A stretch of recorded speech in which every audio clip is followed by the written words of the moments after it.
Okay. Nintendo! Yeah. We are going to do this today. Welcome back to the Shithead Martin podcast. I am Double A Ron. I am Shithead Dave. And here we go, day 2 of E3, and we're talking about Nintendo today because for some reason a 30-second video got its own day. Yeah, Nintendo waited to the second day, had their big premiere. It was pretty much Nintendo Day, and then everybody got on the streams and on Spike, and here's pretty much a YouTube video they showed. Well, I mean, to be fair, Nintendo did release that they weren't going to do a press conference. They said that most of their stuff is going to be Nintendo Direct. Everybody bitches every year that they can't understand them anyway, so they're just like, we'll make a video and we'll dub them over. Yeah, I guess.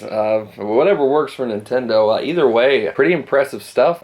We've got a lot to talk about today. Not as much as we talked about on our last rendition, but, you know, we talked about Microsoft and Sony and EA. Nintendo did fix a problem. Everybody says that the Wii U doesn't have games, so they made a shit ton of games for the Wii U this year. Well, you know what the thing about that is, though? Almost every game at E3, whether it be Nintendo, Microsoft, or Sony, all of them say release in 2015. So we still have half a year to go before we get any of these games that we've been promised. It actually kind of seems like most media in general is doing that nowadays. You know, if you look at this past month in movies, you know, X-Men came out, Spider-Man came out, Maleficent came out, Godzilla came out, A Million Ways to Die in the West, which everybody wanted to see a new one after Ted. So, you know, and Neighbors. So that's 6 highly anticipated movies that came out in 1 month. They have summer blockbusters movies. I think games are having like fall blockbusters now. Yeah, the fall has become game time, like fall and early winter, and obviously that's because of Christmas. Christmas time, yeah. You know, but just fall and early winter has become the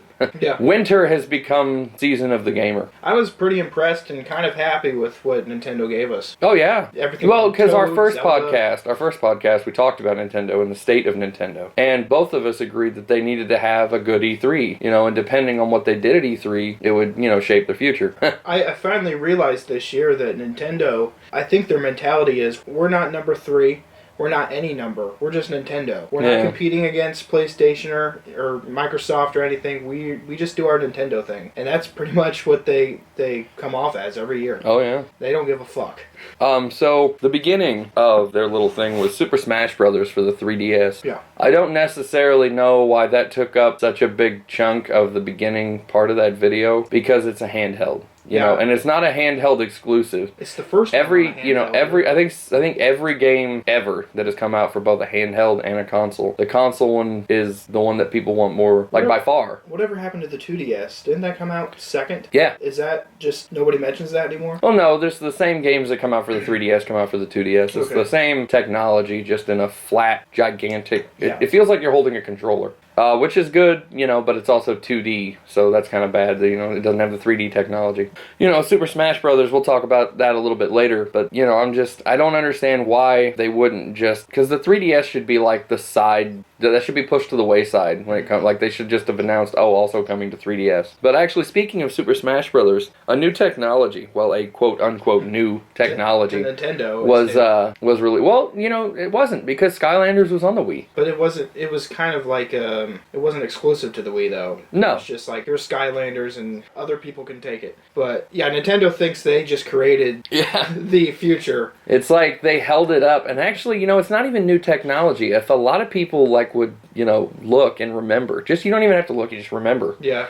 There was a thing called, I believe it was the PlayStation Eye. It came out when the PS3 was first released, and it was it scanned these little cards, and then you could play with whatever data was on that card on the PS3. So this isn't new technology. Let's go and throw that out there now. They think they're being clever because they played this video of Super Smash Bros. Melee for the GameCube, and you're like, remember these little toys that came to life and they fought? Well, we just created them in real life. Yeah. And everybody's like, I just played those. Right. Yeah, they're called Amiibo. Yeah, the Amiibo technology. Which is going to make Americans think they're Japanese now. We're cool, we can say Amiibo. We're Japanese. We were talking about Super Smash Brothers. The only implication this is going to have for Super Smash Brothers is that there's going to be a customizable Amiibo. Yeah. And that'll be a playable character on Super Smash Brothers. But other than that, Amiibo is actually, I think there's a couple other games that are supposed to pick up support for the Amiibo. Mario Kart 8. Mario Kart will. There's another game. I think they mentioned it. I can't remember it right now. But I'm sure there was. There'll be games because they're not going to leave this technology. Nintendo never just drops technology. Well, they'll find games to have support for this. They just re-envisioned what downloadable content is. Now it's like if you want extra characters, you can go out to the store and buy this a little amiibo. Put them on your controller. Well, I think that's what's going to happen. I think they'll just, instead of downloadable content, because... Seems kind of backwards. Well, because the data chips inside the characters, like, they're going to be able to send and receive data. So, I think instead of just downloadable content, instead of paying, like, $1.50 for another character, they're going to be like, buy this for $5, because you get the little character with it. Also, if they buy the rights to something throughout the year, like Pac-Man, and they're like, oh shit, we already released the game, they'll come out with these little Pac-Man amiibos. Go out and you can get Pac-Man in your game now, Yeah. It's going to be kind of an additional thing. But amiibo, it's not, I don't want people to think that it's a new technology. Because like I said, the ability to scan something and put it on a video game has actually been around for...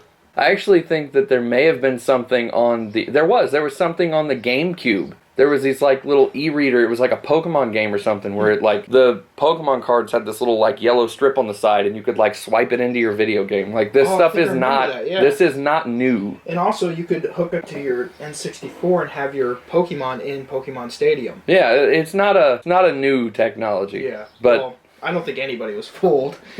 I would hope not, but I mean, we do have young viewers who don't know about these things. So for anybody out there who thinks that this is just the newest, coolest stuff, it's not.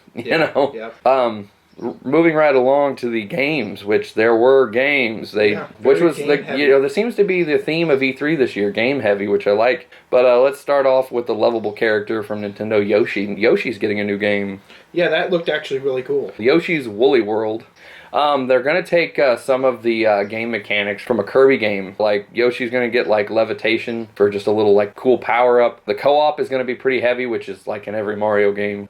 New world, brand new game. I don't know if the concept is going to be entirely new. It looks like it's going to be pretty cool, though. Nintendo this year spent a ton of time explaining to you what these games were when you kind of already got it. They're like, this game's made out of yarn. Then they went into the mechanics of how to make yarn Yoshis. Yeah. And then, like, this is how we made the game. We actually literally made the game in real life out of yarn, and then we just computerized it to look like that. And it was all overdubbed really bad. And oh, yeah. It looked really cool, though. I'll play it. Yeah, I'm actually looking forward to it. Speaking of lovable characters, though, somebody that gamers have been wanting to see for a while. See, because I used to be a GameStop employee. One of the stupid prank calls that we got all the time was, do you have Battletoads Wii? Because some YouTube video showed one GameStop manager blowing up at some kid who called him over the phone. Wow. So we got that call all the time. Well, to you people who called me at those stores, Captain Toad is going to be coming to the Wii U. Indiana Toad. Yeah, Indiana Toad. I think it's like Captain Toad and the Treasure Quest, Treasure Hunt or something. Treasure Adventure. Yeah, Treasure Adventures. Basically, it's going to be Captain Toad in a 3D world. Next time you call GameStop, sometime in 2015, it's not Battletoads Wii, but Captain Toad is available for your gaming pleasure. Do people prank call still? I mean, with considering everybody uses cell phones, they're not as big. But businesses have landlines, so businesses still get prank called. My uncle still gets prank calls because his name's Mike Jones. So every day he would pick up his phone, somebody would call him. They found him in the phone book. Hello, Mike Jones. Like, motherfucker. Prank calls still happen. I mean, like I said, businesses have landlines, so. Yep. Moving right along with another game here, Bayonetta 2. We're talking about exclusives. That's going to be a Wii U exclusive, Bayonetta 2. Yep. I don't know how many people care. I know that some people, Bayonetta has a cult following. Some people love that game. Well, Bayonetta 2 is going to be exclusive for the Wii U, and it's going to, Nintendo's going to put the same Nintendo flair they put on everything else. You get to dress up like Zelda and Samus, like... Sweet.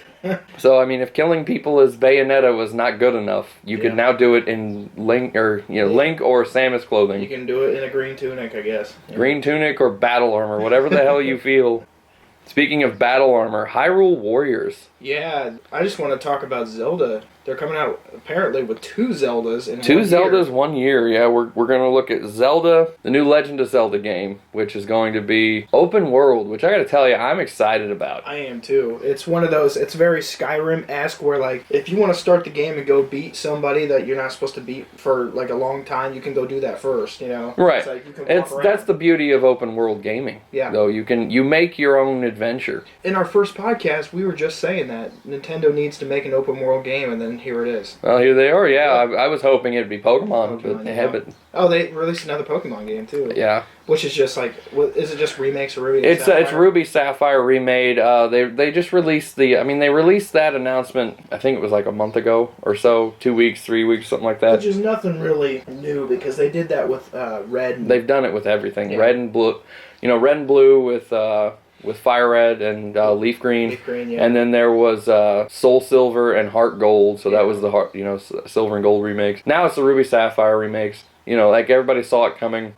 It's going to be a little different though because like the red and blue remakes were just carbon copy, just with some new Pokemon thrown in. Yeah. Right? There was nothing real different. Heart Gold, Soul Silver had the same deal. New Pokemon. They had a couple of new areas, but the Hoenn remakes, that's the region they're going to be in. Ruby Sapphire. New Pokemon, Mega Evolutions are a thing now. There's I'm so out of the loop of Pokemon. Yeah. I stopped after Hoenn. Oh well. Yeah, so I kept playing, behind, so They got Mega Evolve forms. They've got Mega Evolutions. They've got like the map looks a little different. Are they Digimon There's going now? to be I guess there's going to be like now there's like over 700 Pokemon. Whew, so man. I'm actually really excited about 700 Pokemon, but Pikachu and Pidgey are in every game. Yep, for some reason. For some reason, that first Pokemon you run into is always fucking Pidgey. Yeah. Going back to Zelda, Yeah. we're talking about an open world Zelda game where and then this is like I've been saying for a little while now to like my friends and whatnot. Open world gaming is the future of gaming. There's going to be a point in time where, don't get me wrong, linear games are still good. But people want open world. They want to be able to run around as that character. It's what they thought they were getting with Ocarina of Time. Because at the time, that was open world, but you still had to go to your mission. Right. It was just like, I get to walk around Hyrule, Right. Now it's like literally an open world Hyrule Yeah, game. literally. It's an explorative game where you just like go explore Hyrule. And Link looks pretty cool in this Yeah, one, too. he does. He has does. a blue tunic, which is weird. Yeah, well, you gotta switch it up. You gotta switch it up. I should have my wife up here talking about it. She's a huge Zelda fan, and when she saw the game trailer for Hyrule Warriors, it was I thought I was going to get Vader choked because she could feel the force in her.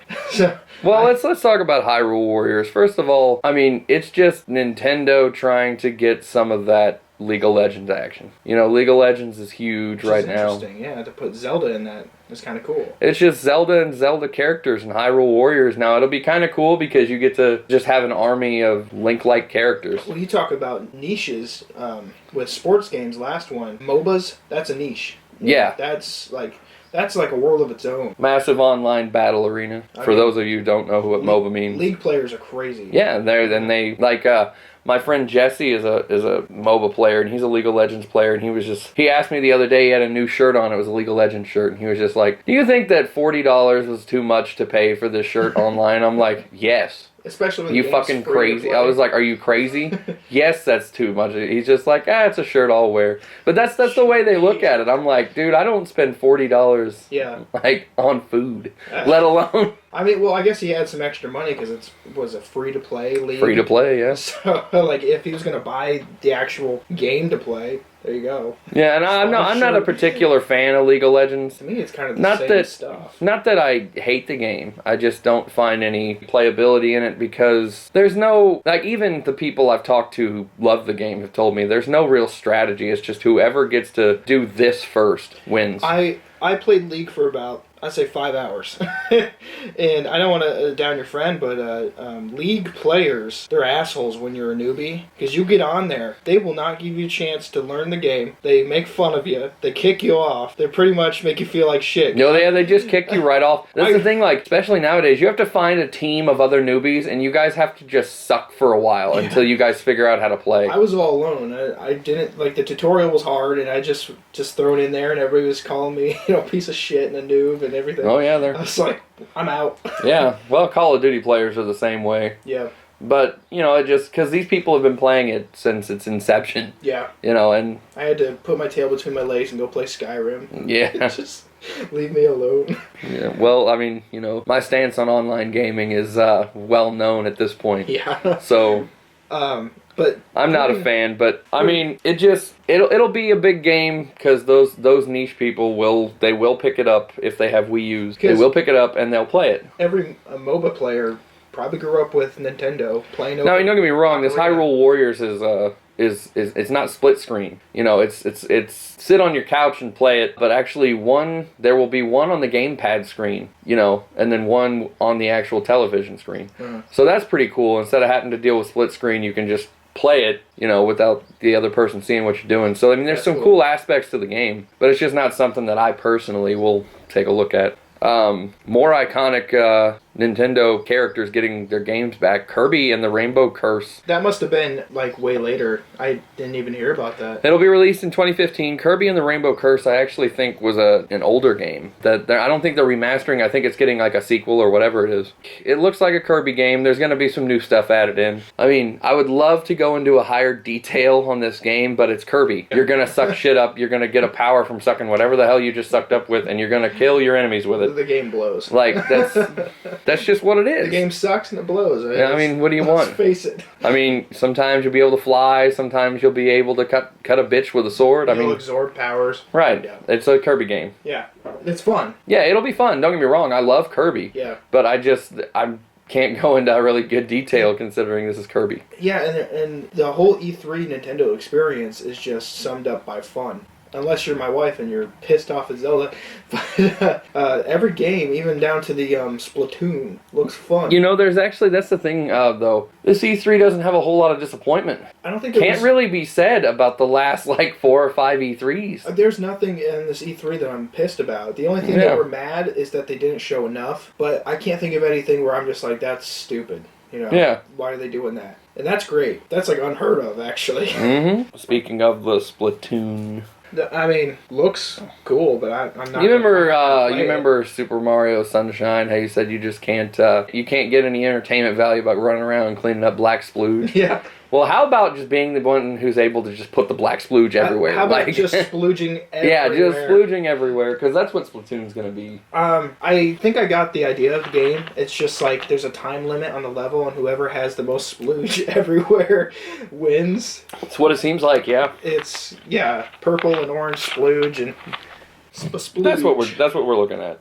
There's just some of these games that, like you said earlier, it looks like fun, but just some of them are going to be shit. That's what we get when we ask Nintendo for new stuff. Yep. When we're like, okay, enough Mario, we get Splatoon. Yeah, and that's what we get. People need to understand this. We get what we deserve, and we deserve splooge. we deserve to be splooged all over by Nintendo.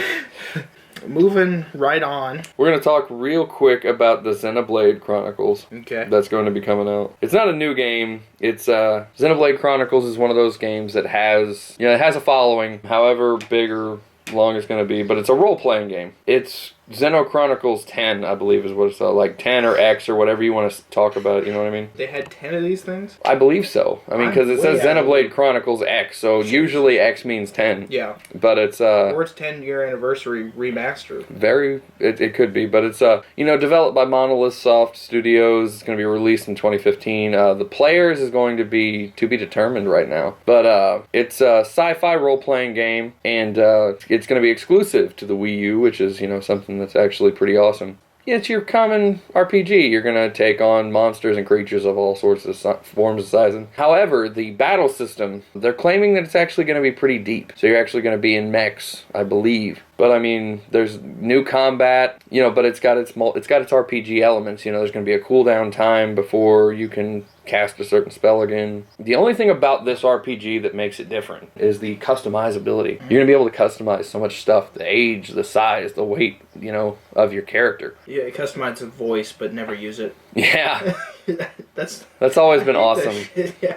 But I'm actually kind of excited because I'm an RPG guy. I love my RPGs. So I'm looking forward to it. It's Xenoblade Chronicles X. We're looking forward to that, or at least us RPG people are. The next one is like a dream come true. Yeah, Mario Maker. Yeah. Where you literally just get to create your own. It's actually real. Yeah, you get to. It's not one of those hacks online where it's been talked about for years. Where people just they hack the game and they write their own code in. This is you being able to just create 2D platforming Mario levels. Yeah, and play them. You could use anything too, like if. You're going to be able to download your friends or just random peoples off the internet. This is going to be pretty awesome. The entire ground could be Koopas if you want. You could do whatever you ever seen like Super Mario Frustration? Ah. All right, well that was a game. Oh yes, I did see that. That was a game that was released. You can do that now. This game is going to be flooded with levels that are designed to make you mad. So just fair warning, if you don't like hard levels, probably shouldn't download anybody's you don't know's levels. It's kind of like Little Big Planet. Yeah, but in Mario. But you can upload it to whatever they're doing. Mario Maker, that's cool. It's a pretty big announcement. So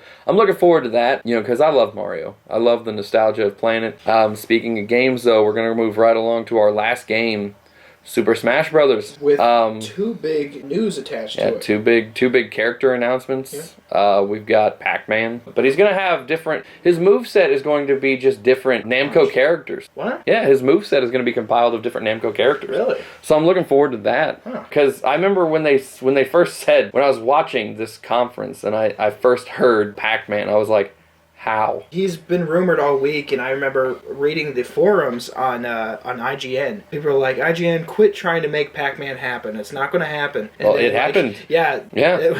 We've got Pac-Man. As far as I know, he's going to be like the Pac-Man Land, because like old arcade game kind of thing. So expect next year Dig Dug. Yeah. Got Dig Dug, Super Smash Brothers. And the second one, I think her name is Platina. She's actually a Kid Icarus character. Oh, okay. She's the goddess of light. Alright. It confused me because they came out this weird Zelda anime. Yeah, they did this little anime where it was Kid Icarus versus Link. Yeah, and then she showed up out of nowhere. Yeah. So, she's going to be the other character. It's not even really announced. She's just a potential character. The goddess of light. Are you happy with the extensions onto the Super Smash Brothers? Of course I am. They also, by the way, we talked a little bit on earlier, the amiibo. You're going to be able to use your Mii as a character, and you're going to be able to customize its moveset. That's cool. That's another big announcement. Whether you're a shooter fan or it's three. It's between three. You can be a duelist, which is a sword fighter. You can be a gunslinger, or you can be a brawler. I'm just really excited to see it because I'm a big Super Smash Brothers fan. Oh yeah, from the very start. I've played that game probably as much as I've played the Elder Scrolls Chronicles, which is saying a lot. That is saying a lot, Jesus. Considering I've been playing Elder Scrolls since I think Daggerfall was actually the first one I played, which was on a PC. Yeah. I've actually played every single Elder Scrolls game.